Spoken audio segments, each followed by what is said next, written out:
Hello everyone, welcome back my YouTube channel.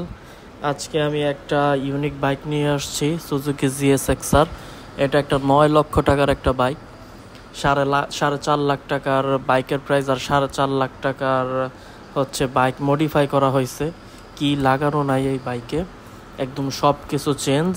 সামনের disk change করা হয়েছে, fully disc change, caliper, disc সব কিছু। পিছনেরগুলোও চেঞ্জ করা হয়েছে। সাইড প্যানেলের ফুল বডি, টাঙ্কির বডি উপরে যে একটা এখন হ্যান্ডেল লাগানো হচ্ছে, 3 পার্ট হ্যান্ডেল।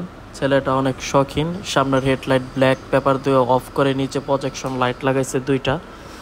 আর অ্যাক্রোপোভিকের অরিজিনাল একটা এক্সজস্ট লাগানো হয়েছে। বাইকে প্রচুর মডিফাই করা হয়েছে, প্রচুর। ছেলেটা খুবই শখিন। বাইকের আওয়াজও মানে এখন সেরকম লাগে। ছেলের দেহটা অনেক বড়, তাই বাইকের মধ্যে ভালোই মানাইতেছে, যেহেতু বাইকটাকে বড় করা হয়েছে। যদি বড় না করা হতো বাইকটা তো মানাইতো না। নিচের মধ্যে একটা গ্যাস কিটও লাগানো হয়েছে। নিচের মধ্যে এই যে হচ্ছে এক্সজস্ট সাউন্ড। তো আমি এটার ভয়েসটা পরে দিতেছি, কারণ আমি এটা রাতে ভিডিও করছিলাম, সামনে পাই